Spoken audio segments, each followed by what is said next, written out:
Welcome, everyone. We're just going to wait another minute or two for everyone to join us and we'll kick off. Thank you.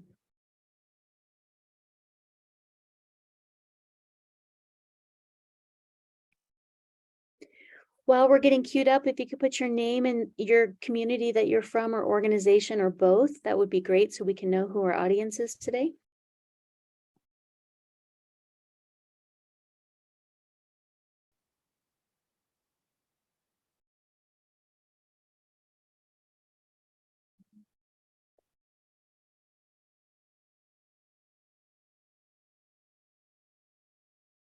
Well, Matt, should we kick it off? Welcome, everyone. This is Jen Lopez with Project Moxie. This is our bonus session with the Reimagining Housing Solutions series with Colorado Health and our sponsors, which we're going to talk about again. We're really excited to have you all join us today. We have some incredible guest speakers to talk about an incredible opportunity for our community around affordable housing. So our agenda today is really, again, let us know who's here with us today, where you're from, what community, what organization. Jen, sorry to interrupt. I'm seeing in the chat or in the Q&A that our chat is disabled once again. So I'm so sorry, folks. Bear with us on our Zoom technical difficulties, but the Q&A is still open, which is the bread and butter of today's session. We want to hear your questions and your input. So apologies on the difficulty with the chat. Thanks, Matt.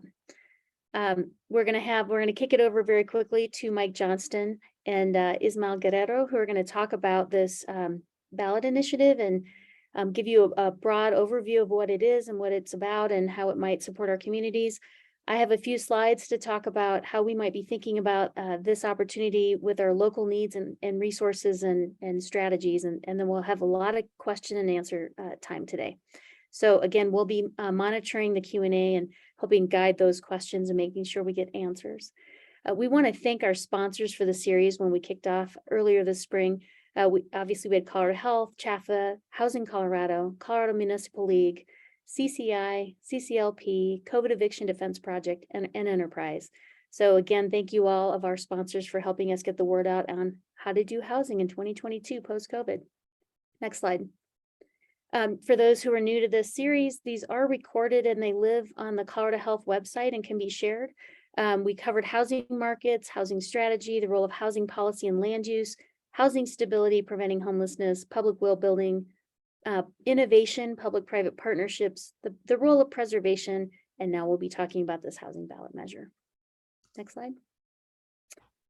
Really, again, we are recording this session as well. So if you have folks in your community that are unable to attend today, we'll be sending out an email like we always do with the slide deck and a link to the recording so it's easy for you to share. Again, please ask your questions. This is a great opportunity to engage with our guest speakers, and we look forward to seeing what you want to learn. And Jen, I'll add to that last point. In addition to this webinar, we're hosting a community event that's also focused on this ballot measure. So I will drop that link in the chat, but if you know folks in your communities who may want to hear more about this ballot measure, that will be on the evening of September the 20th. And that is open to the public. We're collecting registrations now. And we will have Spanish translation at that session. Next slide, Matt. Thank you. Back to you, Matt. All right, so we just wanted to launch a broad poll about your familiarity as Colorado's movers and shakers with this ballot measure that will be on the November statewide ballot. So this Zoom poll will ask, how familiar are you with the Affordable Housing Ballot Measure that Coloradans will vote on this November? Anywhere from not at all familiar, a little familiar, maybe you've heard a thing or two about it, all the way to a high level of familiarity at the other end of the spectrum. And we'll give just 20 more seconds or so for people to lock in their answer.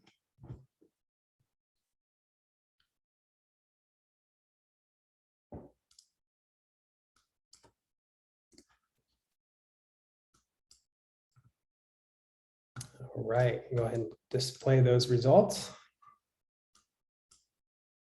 So about a quarter of folks on the call today are not familiar. The bulk of respondents have a little familiarity, another 20% with somewhat familiar, and just 6% responding as very familiar. So hopefully we are able to add some greater familiarity after the end of the session.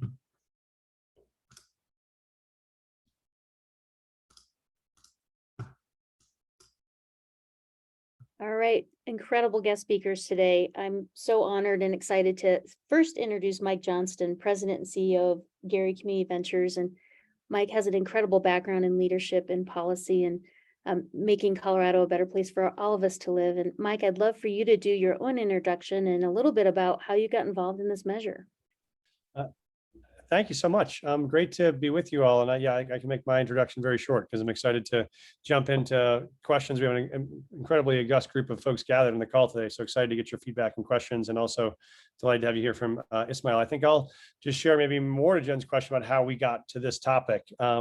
I spent early part of my career as a teacher and a school principal, and then some time in state policy, and have been at Gary now for 3 years. And for those of you that are familiar with Gary, our focus is we're a philanthropic organization. We're focused entirely on how to support low-income kids and their families getting access to opportunity. And so we work on things like early childhood education, K-12 education, mental health, workforce development, and affordable housing. And as we've looked at what the biggest pressure on families' budgets are, it's just become unavoidable that the crisis that they're facing that's the largest is affordable housing. And I think no one has said this more powerfully than the Pulse survey that the Health Foundation has put out, which has just, I think, been overwhelmingly clear. I say this number everywhere we go, but the Pulse survey said, 86% of Coloradans now say this is a serious issue. You couldn't get 86% of Coloradans to agree that the state of Colorado should be called Colorado, probably. And so the fact that everyone agrees on that is an overwhelming sign of the crisis. And so we think this has been a real chance for us to listen and learn to nonprofit and community partners, local leaders who are really developing great solutions across the state. And this was an attempt to try to wrap all of those solutions together into what could be a more comprehensive statewide approach to try to help solve the crisis we're facing on affordable housing. So that's a little bit about how we got to here. Ismail, do you want me to get it over to you to do introductions now, or and let's let you jump in before we do our slides? Yeah, let me just do a quick intro and then turn it back to you, Mike. So hello, everybody. I'm Ismail Guerrero.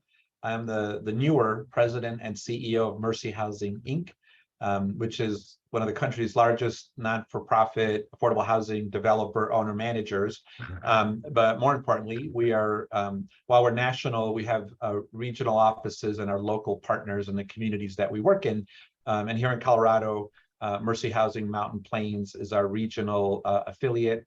Shelly Marquez, some of you may have known from her time at Wells Fargo, is our president for this region. And so we are an active part of the community and developing housing and serving residents across the state of Colorado.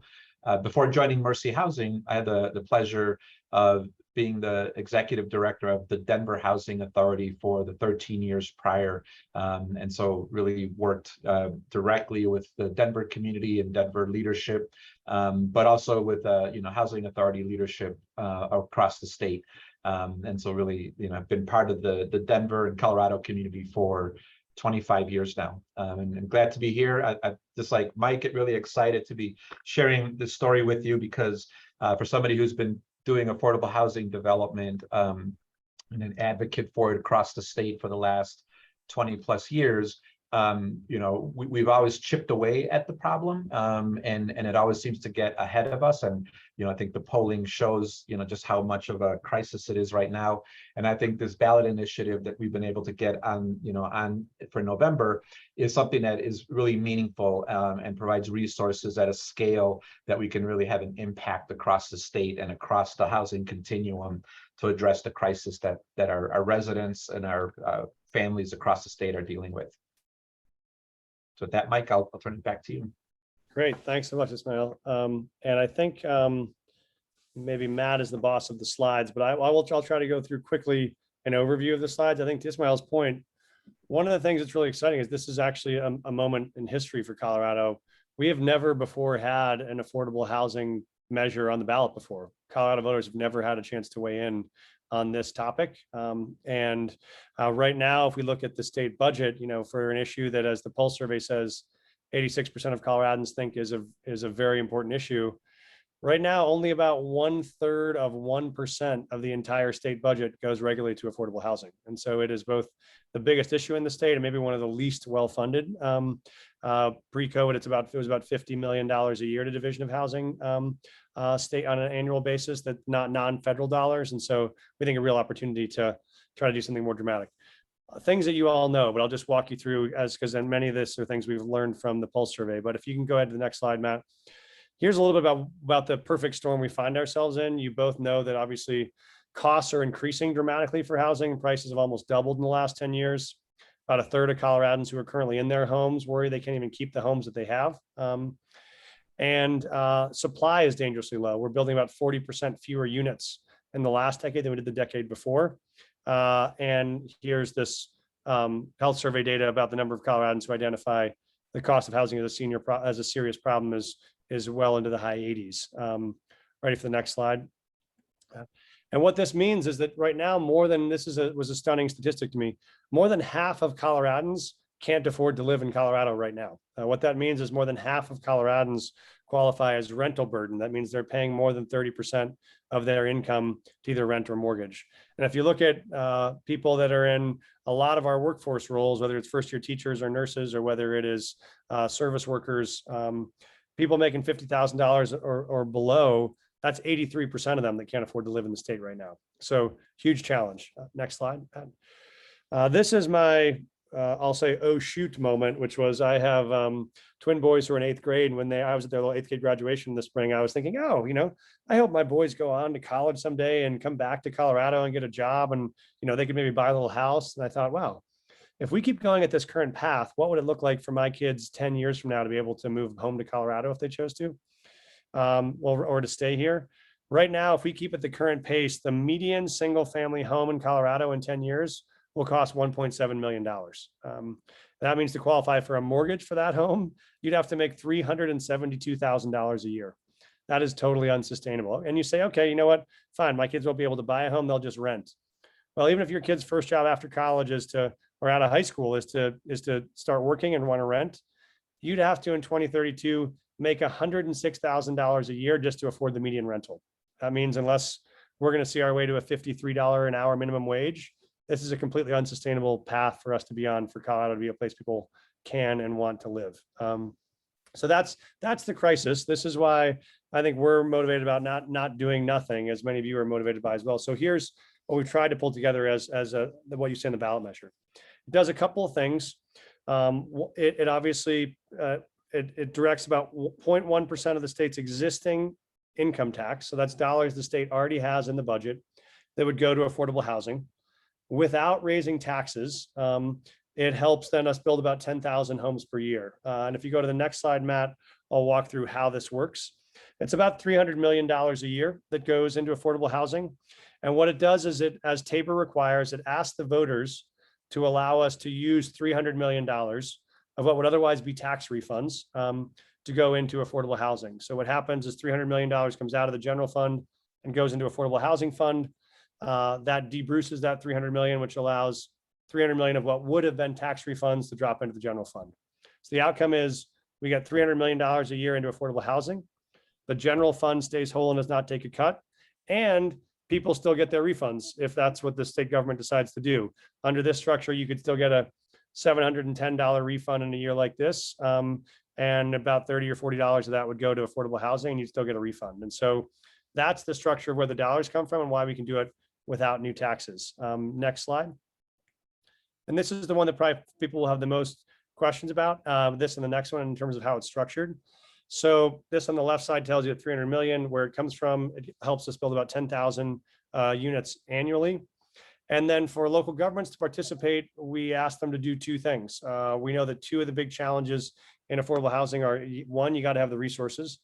And two, you have to have local governments that are committed to permitting and approving affordable housing for people that need it. And we know there's a lot of NIMBY forces in the world now that will try to resist trying to build affordable housing. We know that most cities and counties all want to find a solution. So this would ask for each municipality to create a prioritized review process to help expedite the approval of affordable housing.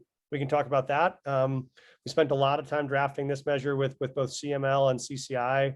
Very delighted to share with you that CML just today officially endorsed the measure. So that's a big step forward for us. And the second part is a municipality would make a commitment to increase their affordable housing stock by 3% a year every year. And so say you're in a city like Colorado Springs, you got 100,000, units in your city, and maybe 1,000 of those are currently affordable. You'd have to build, 30 units a year or permit 30 units a year to be able to remain eligible. And those are the requirements that provide some incentive for those folks to approve the housing we need to be able to actually get the results of the units we need. So that's how it works. I think I'll do one more slide, then I'll stop and give it over to Ismail, and we can come back and talk about some of the campaign or path to victory of the rest. But this is an important thing I know for a lot of folks. Where do the dollars actually go, and who actually administers them? How would you apply for them? And so they go to two places. About 60% of the dollars go to Chaffa, and about 40% of the dollars go to the Division of Housing. And our idea here is we don't want to create a new entity. There are great entities at the state that already do this work. The Division of Housing would focus on both and as Ismail mentioned earlier, this means to support the entire continuum of housing. So we know homelessness is a super important problem, and we know we can't solve it by just focusing on that. Home ownership is a super important problem, and we can't solve it by just focusing on that, or workforce housing. We have to do all of it at once. And so the Division of Housing would oversee the homelessness programs. Those would target on services that include permanent supportive housing, include rental assistance, include wraparound and support services, transitional housing. Those would be applied for through Division of Housing and Kristen Toombs and her team there. The home ownership structures are focused on two different concepts. One is a down payment assistance structure where people that were eligible, and this goes up to 120% of area median income would be eligible for home ownership efforts. They could apply for down payment assistance to help them get $50,000 towards home ownership. Or it can also be land trust programs where nonprofits like Habitat for Humanity or Elevation Land Trust or others buy a house. They keep ownership of the land and they sell it at below market rate. So a teacher or a nurse could buy a house at $300,000 when the market average is $500,000. They can keep that house for as long as they want, but when they sell, there's a restriction on the total sale price. So if you bought it for $300,000, maybe it only goes up 3% a year. So if you sell it 10 years later, you might sell it for $350,000. You've accumulated some equity and you've made some money, but you've also kept the house affordable for the next owner. So that's that idea. The two programs in red in the middle are run by Chaffa. These are the largest bulk of the funds, and these are workforce housing.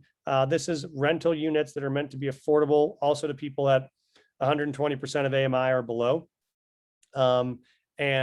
These are funded through Chaffa. And what we love about this is it does two things. It allows Chaffa to be the actual equity investor in a project. And so a lot of times what drives up the cost of a project is, as you all have discussed, if you have out-of-state investors who want to invest in a housing deal and they want a 20% return, well, that they're going to make all that money, pull it out of Colorado and go back to New York or San Francisco or London or wherever it is. What this does is because the Chaffa is the equity investor, they don't need to take all those returns. They can take small 2 or 3% returns. And then what we do with that savings is we drop the cost of the units dramatically, and we actually give those savings to the renters themselves. So what this includes is something like we call a tenant equity vehicle or a renter wealth model, where as a renter, you pay, if you're not paying more than 30% of your income, all of these units would be permanently deed restricted to be affordable. And so you're not paying more than 30% of your income, but if you are paying $1,100 a month, $100 of that would be held back in a savings account for the renter that they can use to save money the same way a homeowner does, that they can use to eventually pay for a down payment or to pay to put their kid through college or to open a small business. We're building wealth for renters at the same time we're building 10,000 units a year that are going to all be affordable in perpetuity. And the last little bucket is around land banking. That's for nonprofits or local governments who want to use those grant dollars to acquire land that they can use for affordable housing. So I'm going to stop there. That's the quick overview of the context of the ballot measure. I'm going to get over to someone who knows far more about this issue and the impact it's having around the state and around the country than I do. Talk a little about the broader context. I'll give it over to Ismail to jump in here. Great, thank you, Mike. I'll just speak from two perspectives on this the solution, that's being proposed here for the affordable housing crisis we have around the state. One is the obvious need, and to put it in perspective, I know I was seeing in the Q&A, number of my former colleagues, from other housing authorities are on the Zoom. One of the things we would see constantly, and I know is still real today, that you can gauge is the housing choice voucher wait list, right? In Denver alone, every year we would have over 20,000 people apply when we opened up for our housing choice voucher lottery. I know housing authorities across the state have wait lists that may extend years because we just don't have the affordable rentals out there. While the voucher is sort of the golden ticket, all those folks who are on the wait list, they're not homeless. What it means is many of them are paying 50, 60, 80% of their household income, their discretionary income to rent. So they're extremely rent burdened, and that takes real dollars out of the local economy, doesn't let them save, invest in their kids' education or their healthcare. So that's just an indicator that you can gauge in your own communities, of how real the crisis is and how families are really having to stretch their dollar because of housing. We also know across the state, whether you're in Denver, whether you're in the mountain communities, resort communities, the loss of existing affordable housing to market rate conversions, and how that's, we're really losing while we're producing new units.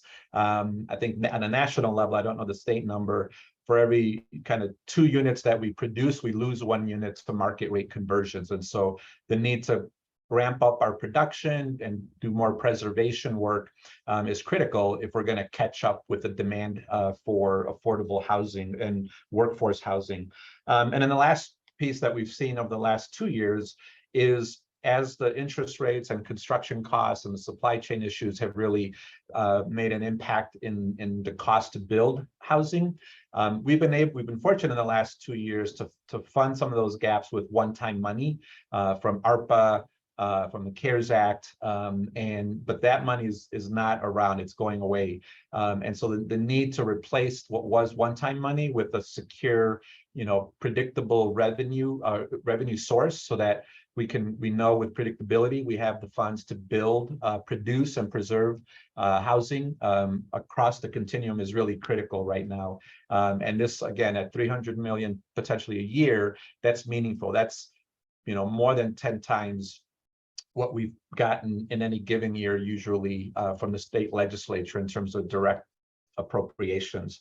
So that's the need side. The solution side is that some things that are being proposed here in terms of the proposed uses really are proven solutions.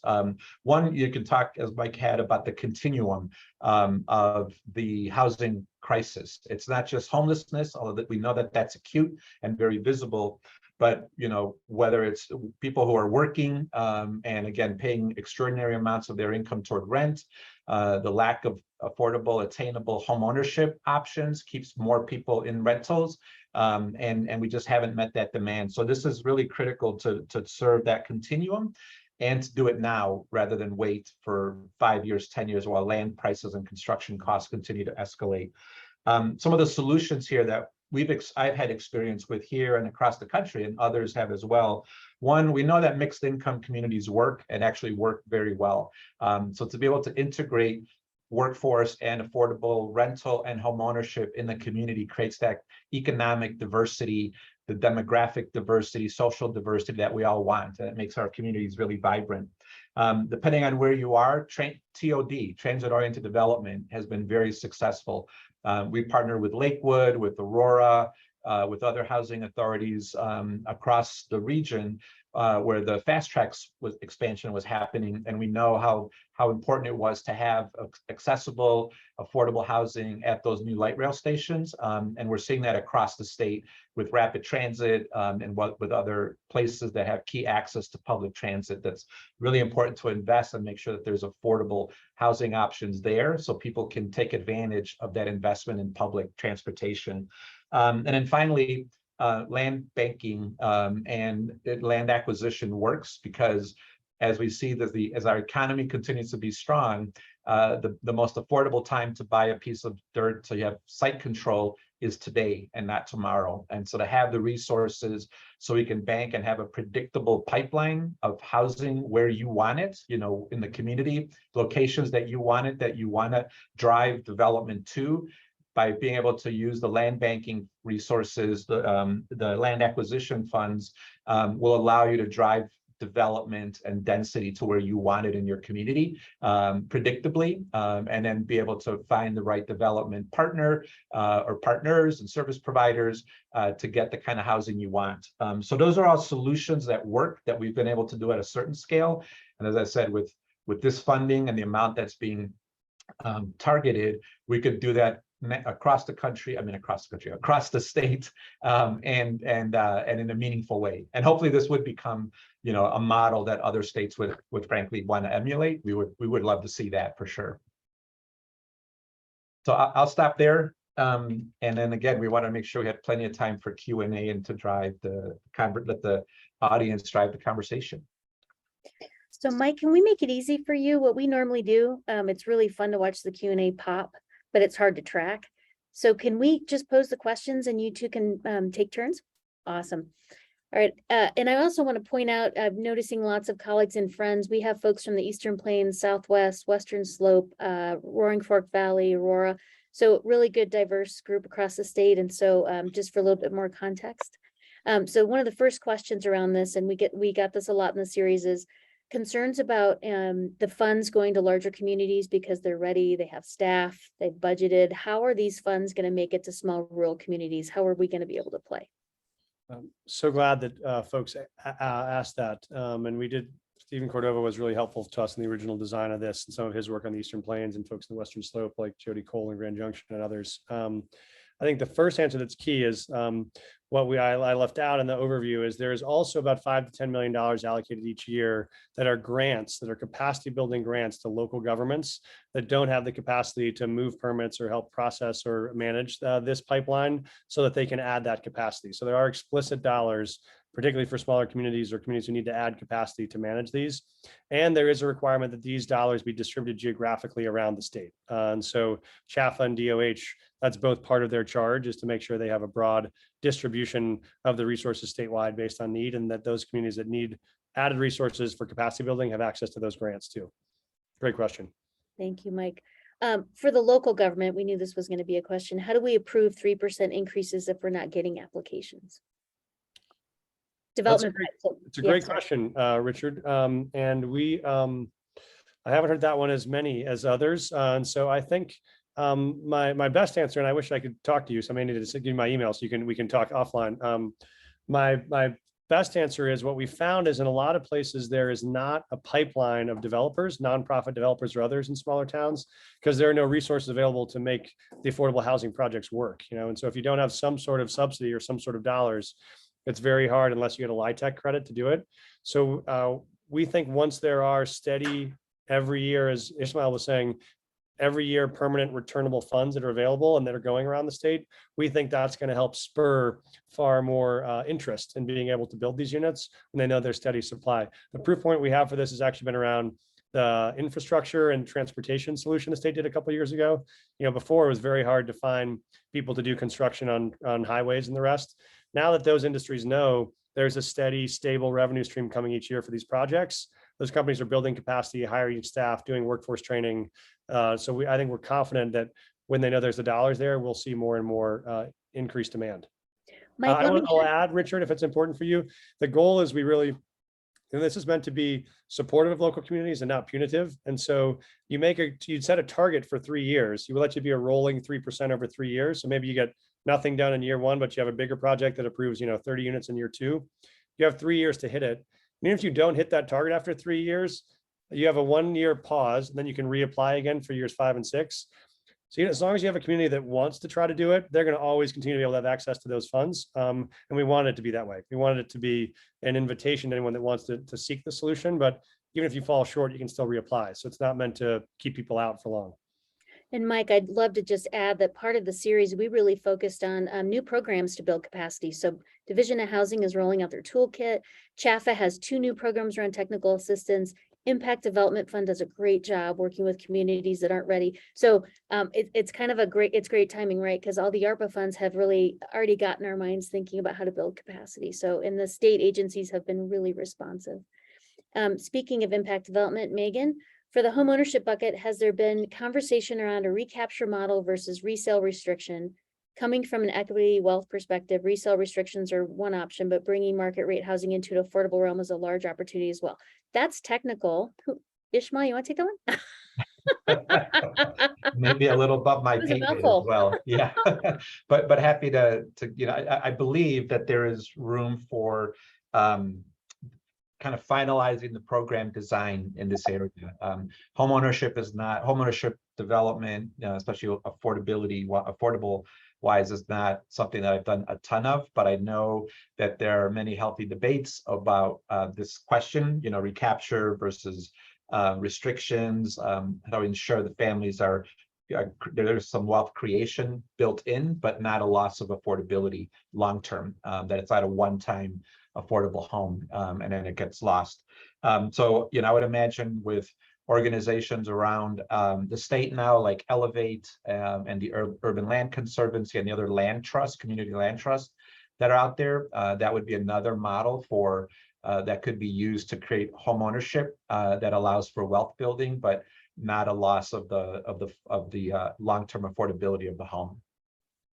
I think too, Ismail, Mike, one of the things that's come up often in these conversations is how do we impact the way the funds are used after the fact? And I think Megan's kind of teasing this out as well. Like there's, where does the sausage making happen if this passes? It is really with Chaffa and with the Division of Housing. And we've stayed we just spent a couple hours with the Chaffa board last week with the entire Division of Housing team on maintaining alignment around this implementation, because I think a lot of people have a vested interest. And so they've been very receptive. They're very excited. We do add some capacity for them in this measure because we know they'll have new work to do and new dollars to move. We want to make sure it moves swiftly out to communities. And so we will be at the table with them and would welcome anyone who wants to be involved in the ongoing regulatory implementation to reach out, because we'd love to have your voice at the table as we help it go from, we hope, good idea to good actual implementation. Thank you. I'm going to do a shout out. We've had some friends with us the whole series, Cindy and Darlene, huge advocates for people with developmental disabilities and always asking they not be left out. So we're going to put that on the table, not really a question. And then some questions about area median income. Sandy, it depends on where you live. We can look up that for you, but so I don't want to give you any generic numbers, but I do want to go right into Flo's question. 120% AMI won't address the needs of resort communities, more like 200% of AMI for places like Vail, Aspen, Telluride. Any concessions for these municipalities? You bet. I'm happy to take that. And I think Sandy kind of connects to your question and to Flo's, because we've been in a lot of conversations. I was talking to county commissioners from these very counties yesterday about this topic. And as you know, yes, the need is dramatic in those places, but I can't give you, Flo, the specific data on those counties because we just looked at them. So for Summit and for someplace like Summit, 120% of AMI is $92,000 a year. For Eagle, it's $96,000 a year. For Pitkin, it's $106,000 a year. And so what we know right now is, for instance, the average teacher salary in any of those places is about $55,000 a year. And so what we know right now is you have 80% of educators who can't afford to live in the communities where they teach. That's the Keystone Center report. And so while we know we won't solve all of the problem in a place like Eagle or Summit or Pitkin, right? They'll like to say they have doctors in Summit County who can't find affordable housing, and we understand that. We also know that they have a lot of nurses and teachers who can't currently find housing either. And so this does focus on a broader bucket of 120%, and that is 62% of the population of Summit and Eagle and Pitkin County that would be eligible for these funds. And so while we know there are people that still are at higher AMIs, this would serve 62% of each of those counties. And that's a big chunk of people in Summit, Pitkin, Eagle, Telluride that would be served. And so we've tried to create a balance. I think what's also important, Flo, on the other side of that for folks in the rural communities is, there are some places where, even subsidized housing is more expensive than market rate housing because the AMIs are so low. And so Stephen Cordova was his great idea, who's on the Chaffa board. We put in a provision that allows any local community to either choose AMI or to default to the state median income. So if state median income is higher, you can do that, which would allow more families in your community to be eligible than might be in places on the Eastern Plains, like, could be all the folks from Kiowa to Hunt to Lamar up to, and so that is an option for folks in rural, remote counties. Thank you so much, Mike. We're also seeing so much regionalism in these areas that we're able to take care of people's needs with the AMI challenges because they're living in Basalt or Glenwood, so that the regionalism is alive and well and trying to help us with some of these caps. So the Tabor question, you knew this was coming. I'm going to try to say it without making it worse. So I understand, thank you, Anna, that funds would be taken from tax refunds in years of high state income, exceeding Tabor and therefore requiring refunds. But what happens in years where state income is lower beneath the Tabor limit?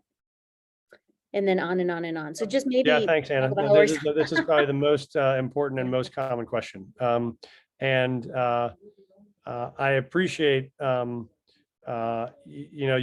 saying it may be okay. I think it might be okay if in fact that happens from the state budget, to your point of like, if we're only spending 1/3 of 1% of the state budget on housing, maybe it's okay if we spend more, but we designed this very explicitly to try to avoid that problem. So the short answer is right now, and this is why the $300 million number was deliberate, there is no projection anywhere in the budget projections going forward where you ever see the state drop below $1 billion of refunds, let alone 300 million. So right now the projections are $3.5 billion next year, $2.5 billion the year after. Plus, on top of that, the state has a $2 billion reserve. So think about it, you have a $5 billion cushion between now and then. And then the most important part is, the government only does projections 3 years out, so we can't see beyond that.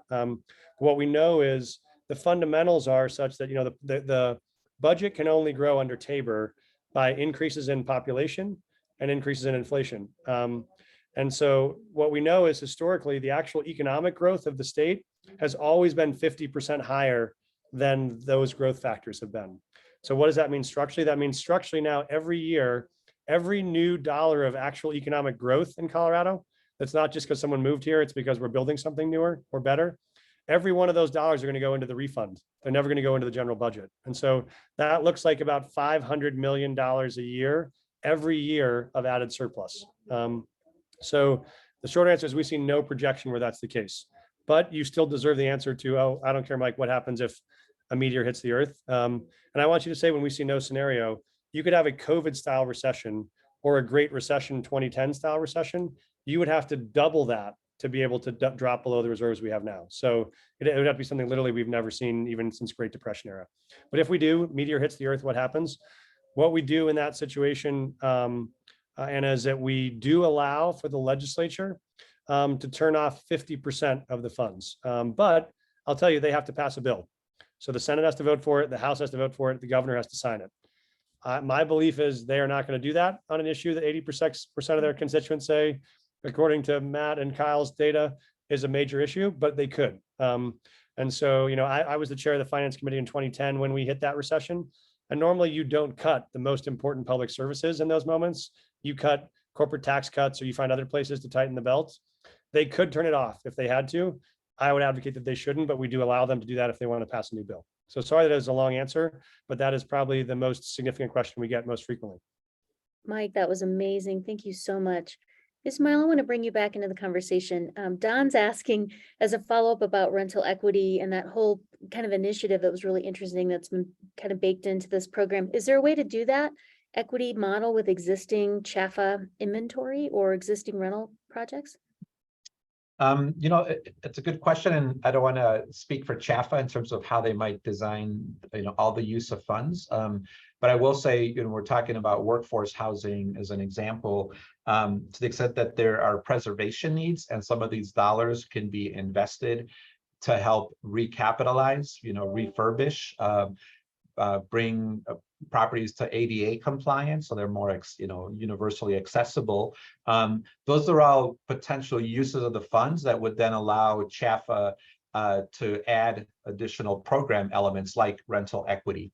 So I think to the extent that there's flexibility and creativity in the use of funds as the funds are deployed into new projects or preserving existing potentially, so we don't lose them to market rate, that would be an opportunity to introduce things like the rental equity program at that point in time to existing inventory as well as new production. Thank you, Ismail. Mhm. Matt, I'm going to ask you to help me a little bit with questions. I'm going to go to folks who haven't had a question yet, but if we go through all those, will you track the ones that we can go back to have second and third questions? Yeah, you Thank bet. you. All right, Amy. Can you please, so Amy's question is, can you please respond to an article in the Steamboat Pilot about concerns for rural resort communities? We kind of touched on this, but the concerns expressed were both that affordable housing is set at 60 in the city, and the requirement for the town and city to increase the number of housing units by 3%. You covered a lot of this, Mike, but is there anything else? No, I very much want to talk about this, Amy. I'm glad that I'm not the only one reading the Steamboat Pilot, because I read that same article and I've been on the phone with the reporter. I'm talking to the reporter tomorrow. And what well-intended, it was just inaccurate information. And so the cap on this is actually 120% of AMI is the eligible funding base for those folks. And that's why I mentioned in places like Steamboat, or it actually first ran in Garfield County, that story. In those places, 120% of AMI goes up to $90,000 to $105,000 a year of income. So those folks are all very much eligible. And to your second point on the 3% targets, we also, ran those numbers for a lot of those counties. And in most places like Summit or Eagle or Pitkin or even Route for Steamboat, they're talking about a requirement of permitting about 20 units a year. And so it ranges from about 15 to 25. But given the thousands of backlogged employee housing needs they have in those places, I don't think anyone in those communities would say 15 units a year is too much. I think they would just say they didn't have the resources right now to be able to do that. With the resources, we've heard from those folks, we just had universal support from the Eagle County commissioners, the town council in Vail, the Glenwood Springs County commissioners, the town council and the mayor there. And so I think those people are very eager to build housing. They just need the resources to do it. Thank you so much, Mike. We're getting into some community engagement questions, which we knew would come. So thank you. Jenny is asking, and this could be Ismail or Mike, can you talk about if or how public engagement is contemplated for these expedited affordable developments that are required of local government? Mhm. I'll give one perspective on it, just, having been at the Denver Housing Authority, working within the city of Denver. I think one of the great things about these provisions, both the 3%, growth and the expedited processing, really allows for local solutions to those kind of local problems. It's not dictated in the bill. And I think to the extent that there are existing requirements, existing engagement requirements with the community, with the resident neighborhood organizations or others, that those could still be applied and followed, and or local communities can figure out creative solutions to make sure that can be done in an expedited way. But we certainly know very important not to short circuit community engagement. And I think with addressing the continuum of housing, as Mike has referred to the number several times of over 80%, support for this effort. I think, when you're talking about that continuum of housing and potentially bringing workforce and homeownership opportunities to the community, it'll have broader support than something that's more focused or more targeted to one AMI. Excellent point, Ismail. We often lose sight of that. Jana, tagging on in a kind of a similar vein, will there be processes to enable community members, especially low-income individuals, to have input into how these programs will work? So I feel like this is more at the state level, sort of administrative policy. At Together Colorado is concerned and thinks this is important. Thank you, Jana. I don't know if either of you want, again, I think I'm going to lead and then you all interrupt me if I'm wrong, but it sounds like, again, the rulemaking, the sausage making will happen at Chaffa Division of Housing. Both agencies will have some kind of public engagement process for those rules, as they do for any of their resources, but I don't know if there's anything else we would add to that. Thanks, Jana. Yeah, and such huge thanks for your work at Together Colorado. We're huge fans. I would just say, yeah, briefly, I love the fact, like you, that I work for an organization for whom that's our only constituency. So that's kind of all we do all day long. And so we try to be, in any way we can, a voice like that in that room. So the short answer is yes. Jen's totally right. DOH and Chaffa will be involved in that rulemaking. And we will be pushing on that table to meet with them. And we would love to have you and Together at that table with us. If you're interested, I can put my email in the chat. But they are very much aligned to wanting to make sure these serve communities well, particularly those communities that have been falling behind. Jana, one of the things I like a lot in the measure, which is you got to read into the fine details to find, is we put a priority that they not approve affordable housing development in neighborhoods or census tracts that already have high concentration of existing affordable housing. So the purpose was to get more mixed use development across cities and across neighborhoods, and not to try to concentrate low income folks all in the same neighborhood. So that is actually a guiding principle that the whole fund is bound by, but would love to have you involved in helping us advocate for that as it gets put into place. Thank you, Mike. Lynette asks, how exactly, again, knew this little fine tuning here. Oops, how exactly does the commitment to 3% annual increase in affordable units work? That stipulation is a no-brainer in theory, but hard to put into practice for small communities. And so, okay, do you all see that one? Okay, Mhm. Sorry, whose question was that again? that's Lynette. Lynette. Great. I think it's about 3%. And how is it possible to put into practice in small communities? Yeah, I think they're asking, I'm thinking about it, Mike, like the math of it, like in Durango, if I have 1,600 units in my pipeline, do I take 3% of 1,600 or, what is that process? Has it been fully baked? Yeah, we did spend a lot of time with Division of Housing on this, and on the way it would work is that they would start by establishing a baseline with either American Community Survey, ACS data, or others that would say, here's the number of units you have that are affordable currently in your community, and they say 1,000. That means your number is 30. All you have to do is produce the 30 permits. We didn't look at, there are a lot of people said, well, what about net units? What happens if some of the units you had were affordable or lost to affordability? We thought it got way too complicated, especially for small communities, to hold them accountable for what happens in net changes. All we can do is, so if you had 30 units, you would just show those 30 permits. They don't have to be built, just permitted at the end of the 3-year cycle.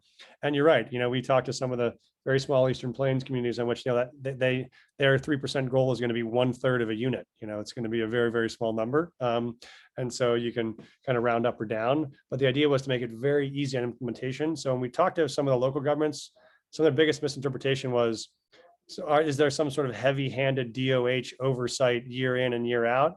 No, it's really you set your target, then you come back to us 3 years later and just send DOH a copy of the permits and you're done. And so it's meant to be very low lift, very low obligation from a municipality. Just say, make us a commitment, you're going to do it, and come back in 3 years and show us what you got, and the rest you should be able to run with.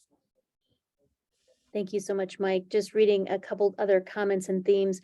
We have a lot of advocates that join these calls. And again, just bringing up the concept that persons with disabilities, how do we make sure we're meeting their needs? There's, set asides and planning for people who are homeless, but not for folks with disabilities. So again, just some advocacy there and how we might think about that. And then Jimmy, you've been with us before. You asked great questions. And Jimmy asked, what about creating a work program through the state to create low-income housing and shelter systems for the unhoused? I think I could take that one. Can I take this one? Go for it, Jen. This is my favorite thing to talk about. Jimmy, you know this. We advocate for the unhoused all the time.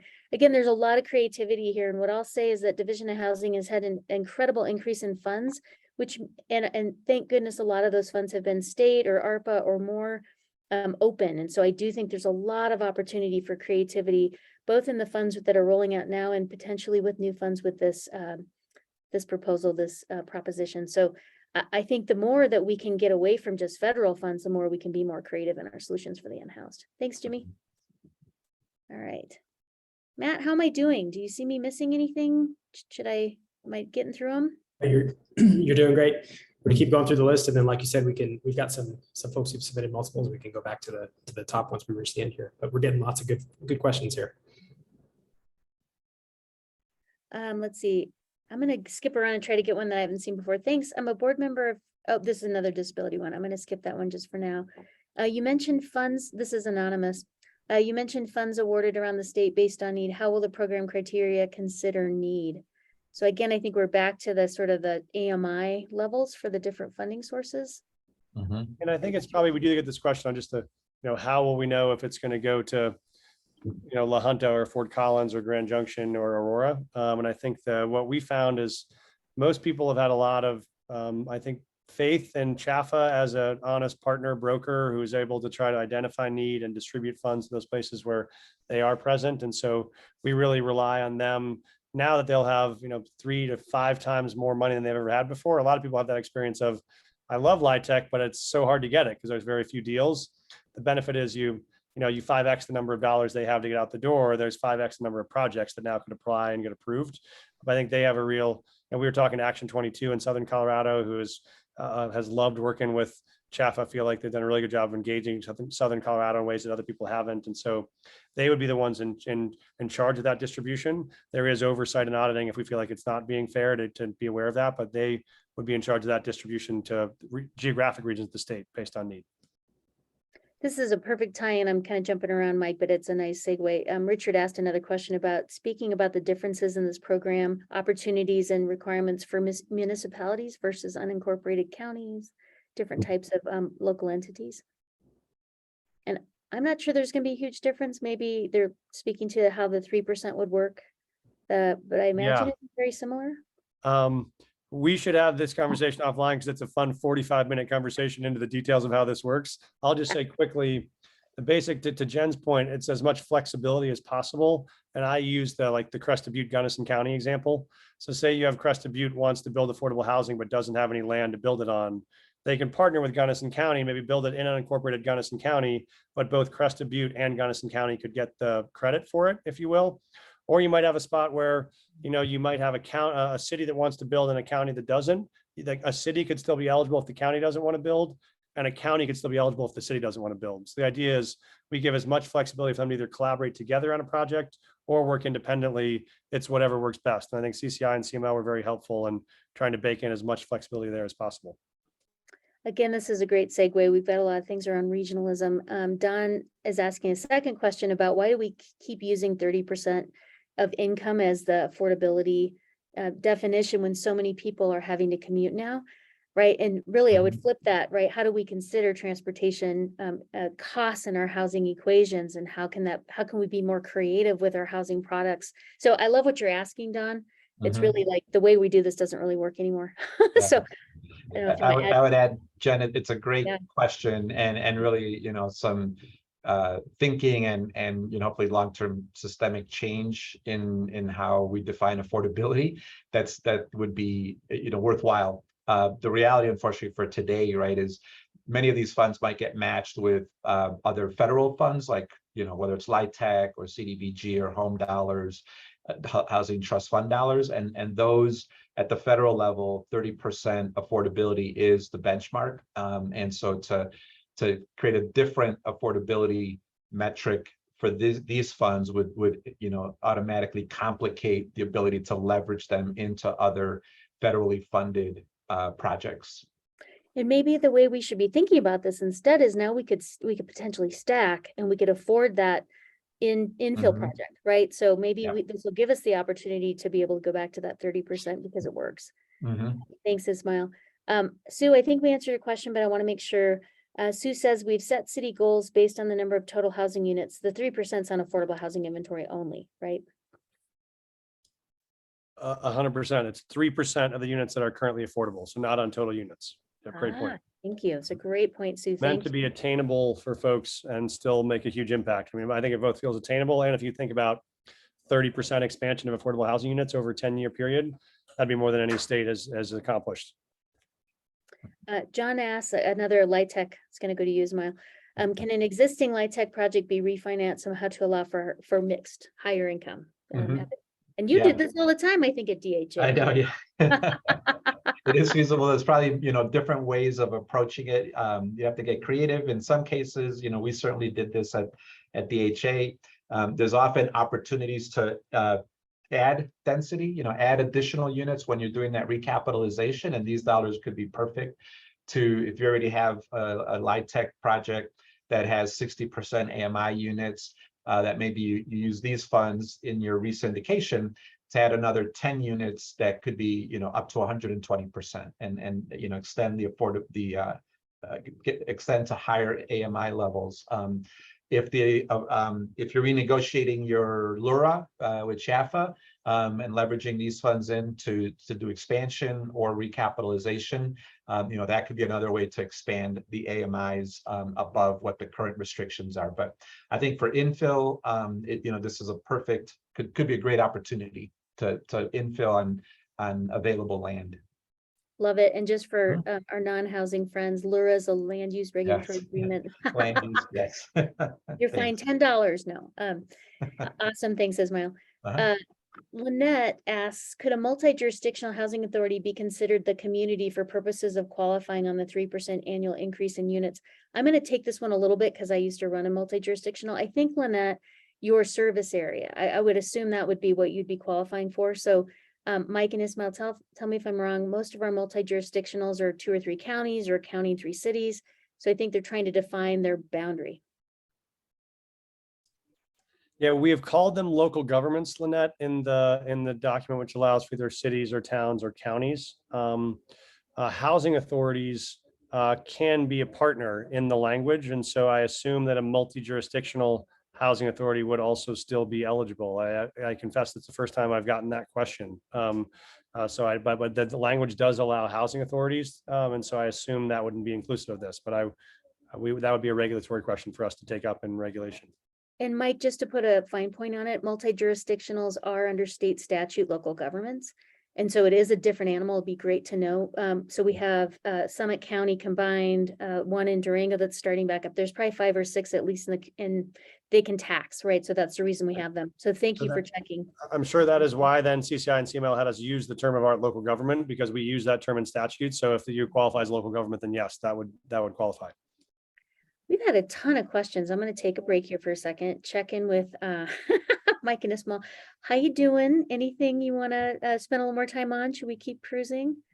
The questions are fantastic. Yeah, Mike, one thing, I saw a question that somebody who loved the idea and was asking, how can we get involved, or how can I get involved in getting this passed? So I think let's make sure we don't wrap up soon before letting people know how they can get involved in the work in helping get this initiative passed.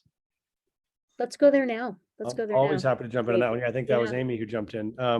So yeah, the great news is it is polling well. It polls about 58%, which we think is great. The benefit of the great questions people had about the financing structure is this is not considered a Tabor measure on the ballot because it's not a tax increase. We're not increasing taxes. So if you remember, Tabor measures always start with the language, shall there be a tax increase of X $100 million?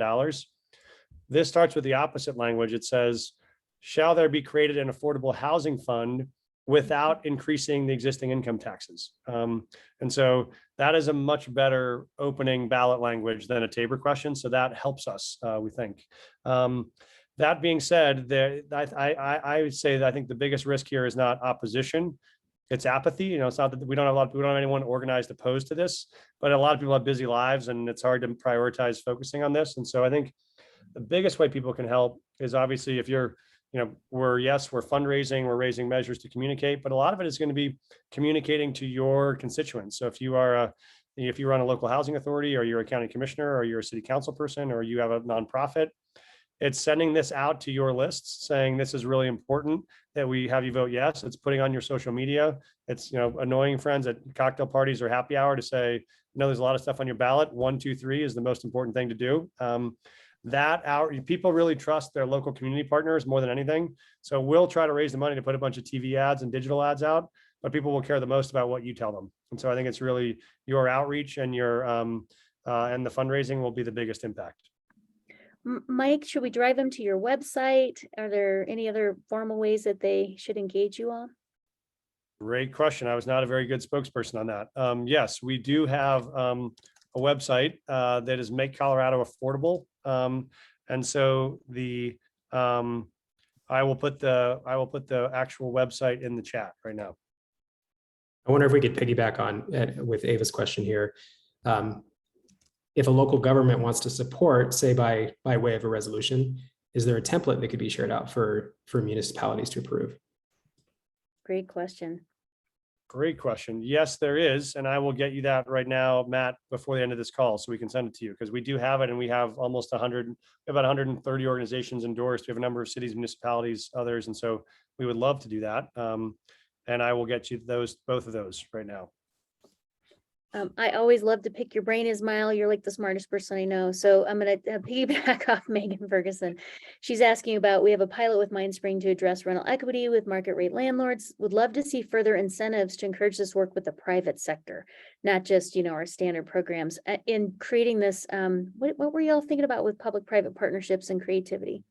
Yeah, great question. And I think this, the rental equity concept is new enough that there's probably a lot of both education, but innovation that can happen around that, and how we incentivize more people to be involved. In terms of public-private partnerships, we saw that I think housing authorities, in your communities and other developers are great partners to bring in, because oftentimes you may have a market rate or an existing conventional development happening, but the community wants a portion of that to be dedicated to be affordable. And I think, bringing in a partner, adding some of these funds into a larger development so that more of a percentage of it can be targeted for lower incomes or income restricted, would be a great way, to create a kind of more of a mixed income community that creates more diversity in terms of who in your community you're serving. So I think it's a great question, and that's one of the great things about this. When you create local funding like this, it opens up the ability to be creative and innovative. You're not beholden to the IRS Section 42. You're not beholden to HUD, and their requirements. You can really be innovative. I think both at the state level, but just as importantly at the local level. Thank you so much, Ismail. Mm-hmm. Matt, Mike, anybody want to take the next one? Cindy brings up perhaps anticipating, what folks who oppose the measure might be thinking about, state budget. Some folks might assume that somewhere along the way, funding for things like K through 12 and Medicaid, these essential things that the state already struggles to fund, are going to, see a loss of funding due to this. Can you address that? Yeah, I think this is the most important, and this is why, because there are three ways you could go about. We very much support expanding K-12 funding as part of our other priority list, and so we're supportive of a potential 2024 ballot measure to probably bring a progressive income tax or something else to fund teacher salaries, among others, to make the state sustainable. So we very intentionally wanted to not put ourselves in a place where we were robbing Peter to pay Paul, or cannibalizing other important priorities. And so this is why we didn't pull it out of the current general fund. We didn't actually seek a new tax, because if you seek a new tax, that cannibalizes your ability to look at tax sources for other measures down the road.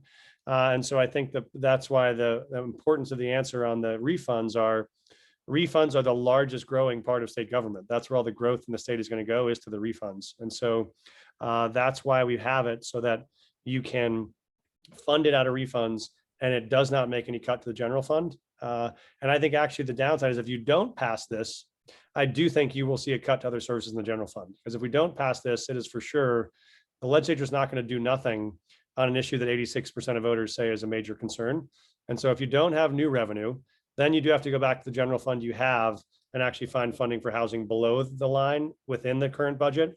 So we think this actually helps the budget process by saying you take a really important issue in the state and you fund it above the line from refunds instead of in the current budget. And that creates more space in the budget for the things like healthcare, education, and others. If this doesn't pass, I think you will have a real knockdown, drag out battle to take current general fund dollars away from other expenditures to go to housing. Excellent, Mike. Super helpful. I'm going to take this question and spin it a little bit. John says, how about having AMI take into account how many jobs a person is working? In other words, let them sit with their, basically we have to work a couple of jobs just to have a high enough income to be able to qualify, right? So it's the opposite of the AMIs are too low, right? Where we have the resort communities, it's a question of maybe they're too high. And what I would say again is, if we had more resources with less restrictions, we can stack. So again, if you can only afford a, $150,000, $200,000 home, we can't do that right now. We just can't. So with these funds, the intention might be to be able to go deeper and help more people get into housing wherever they're at. So maybe you want to add to that? No, I think that's right, Jen. Stacking this with credits, with 9% low-income housing tax credits would allow you to go deep in terms of targeting lower income households, so that they don't have to work 2 jobs to afford the rent, hopefully just 1 job, but also stretch higher so you can serve folks who are, have higher paying jobs in the same community. Great. Matt, do you have one? I have one if you don't. One I didn't want to miss is similar to Ava's question, but as it relates to local nonprofits, organizations, if organizations would like to formally endorse the measure, is there a good place for them to go?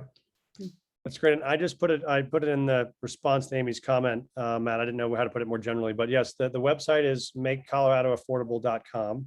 And on there directly is the endorsement form. So on that site, any individual or organization can support, and it's right there on the homepage. You can go to a tab there that lists get involved, and that allows you to endorse.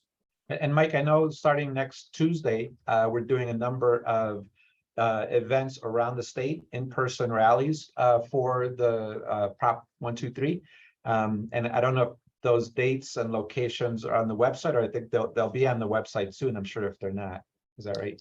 Yes, and yeah, we're having a big formal campaign launch on Tuesday in Aurora. So if anyone wants to come and be a part of it, we would love to have you be there. And then as Ishmael's right, we are doing about 15 different kind of town hall events in communities around the state that will include local leaders, civil rights leaders, affordable housing advocates, elected officials, Chamber of Commerce, nurses, and we have the Nurses Association, hospital CEOs, superintendents, teachers association leaders. So we'll be doing those in probably your neighborhood around the state. So I can send Matt a link to those, and or it'll be on the website.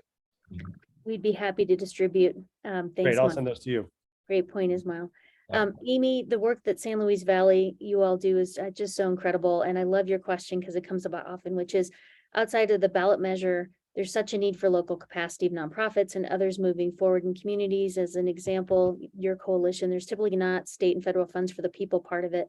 So just wondering how this may have come up in your conversations on affordability, attainability. And I assume what Amy's saying is how do we staff up to get ready to do this stuff?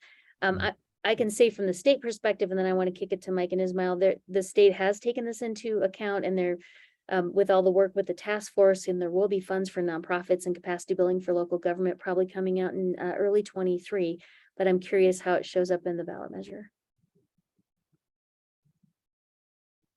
Ishmael, do you want to jump in first, or?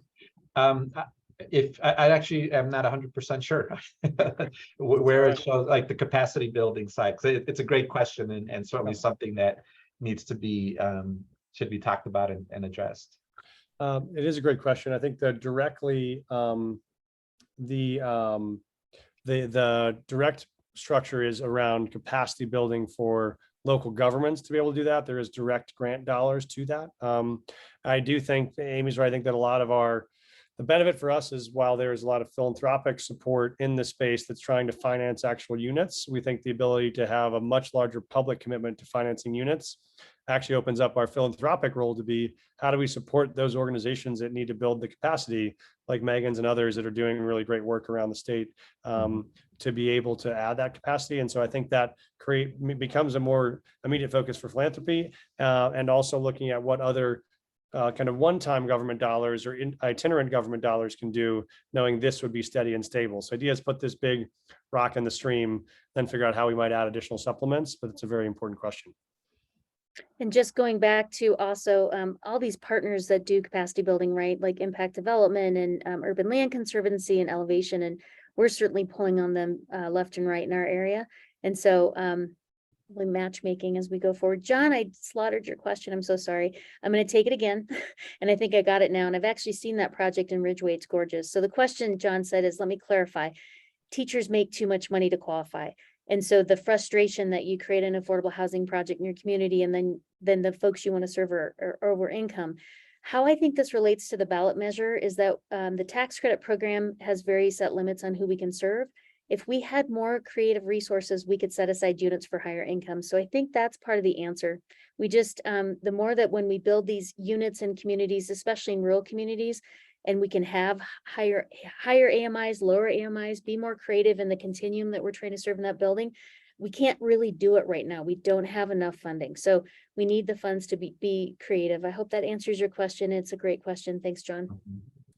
The only thing I just doubled down on adding, John, is the important part that teachers would be eligible up to 120% of AMI. So in Ridgeway, that eligibility goes up to 120% for workforce housing. So, and we've done this map across actually all the districts. I don't have the Ridgeway average teacher salary in front of me, but I know that 120%, 100% of the districts in the state have their, 80% or so of their teachers that are below that number. And so there might be a handful of teachers who are in year 40 of their career and have topped out above that schedule, but it does cover the vast majority of teachers at 120% of AMI.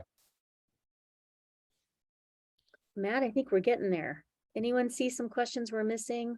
Anything? Erica has a good question here, saying, assuming this passes, what are the thoughts on the likely time frame for deployment through existing frameworks, whether you see the need for additional capacity to supplement or support these frameworks for efficient deployment timelines?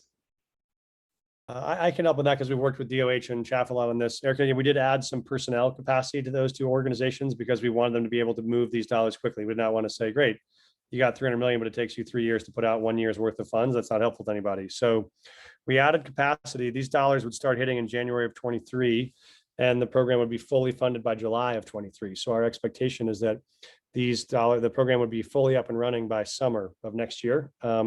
Applications would be received, projects would be financed, dollars would be moving. So, and this actually works out nicely to some of the other questions people raised, which is the first year of full implementation for this, which would be 23-24, is the last year of dollars under the federal ARPA funds. And so as you see the one-time funds expiring, these then ramp up to be permanent sustainable funds. So it's a nice bridge for people coming off what would otherwise be falling off a cliff of federal funding back to near zero. Now this would be sustainable. Amazing. Matt, I think we're pretty close. I think we've hit, I'm not seeing any big new questions, but. Yeah, I will say I've answered a couple questions just via typing that I'll raise for the whole group regarding the recording. So we do send out a recording to anyone who registered for this. So if you're wanting to share this with others, that will be in your inbox next week. It will also be posted on the Colorado Health Foundation website along with the slides. And sounds like maybe some other resources as well. So be on the look for that, but we do want to make sure that this lives as a sort of ongoing resources between now and November, so folks can have access to this very helpful info. I know I learned a lot today. Mm-hmm. I do see one from Flo, and again, I just want to make sure we address it. How prescriptive is the funding for Chaffa? If Chaffa was to develop a creative new approach, would they be able to use these funds to still accomplish the identified goals, but use a different strategy? Yes, I think so. Definitely.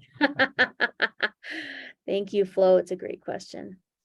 I think Ismail, Mike, I might want to turn it back over to you all for some parting thoughts or questions, comments. Ismail, I'll let you lead off and I'll follow up. Sure. I'll let you go first. Yep.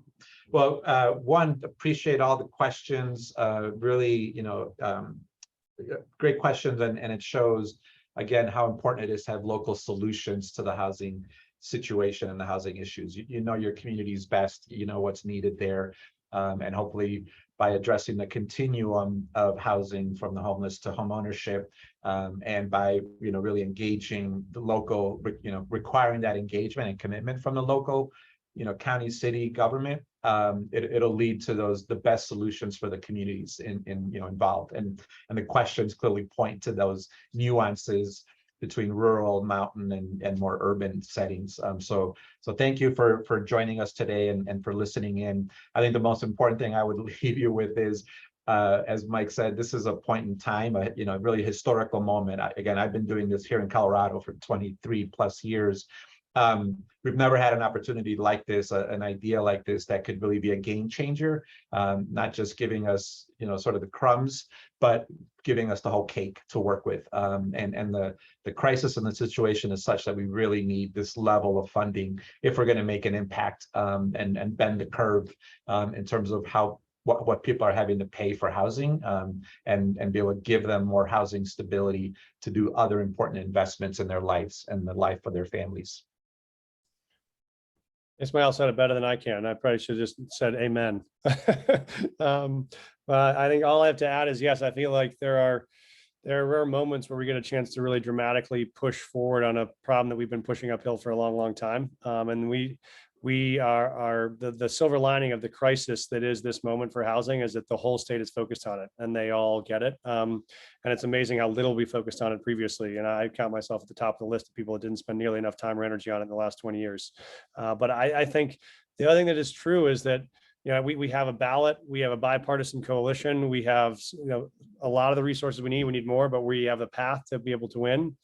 But as you know, right, you've all been on those issues where you have a ballot and there's 6 things on it and you got a busy life and you're not sure what item number 5 is because that's not your expertise or your specialty. And you talk to your friend or your neighbor who knows something about, you know, regional water boards, or in this case about housing. And folks will still have a busy ballot. There's going to be $100 million spent on the state on a bunch of high profile statewide races that will get a lot of people's attention. This one is going to be decided by people going to their neighbors and saying, is this a good idea? And going to the leaders they trust in this community. And for you all to be on board, to be engaged, to be supportive, to endorse if you can, to send out information to your networks if you can, to contribute if you can, those will make the fundamental difference. And then we're going to need you as much at the table in the implementation of this after it's over to make sure it goes the way that we hope. But we only give ourselves the chance to do that work if we do this work over the next, 58 days. And so I would just say, any moment where it feels uncomfortable, you're like, you know what? I don't know if I feel like raising this at the PTA back to school event that I'm at tonight. We need you in that moment to do that, to be like, hey, you know what? This has nothing to do with what we're talking about, but what's really important this year is affordable housing. That can make a huge difference. So just thank you so much for all the time and effort you've put into this. We see this, as Ismail said, as built on all the great ideas around the state that folks like you have been building and running for decades. And our hope is just to provide you the wind in the sails to keep doing that work. So really grateful for your help. Thank you so much to and again to the Health Foundation. You all have really pioneered this issue for years. You're the strongest voice on this, and I think you've moved the state to a place where we all now realize how important it is. And our goal is to try to take action on the call to action that you've put out. So really thankful for your leadership and on this issue for years and on this series for sure. Thank you, Mike. Thank you, Ismail, for being with us today. We know you're busy and for leading such an incredible effort. Everyone will be sending out the email with lots of details, and we hope you have a great long weekend. Thanks, y'all. Thank Thank you. you.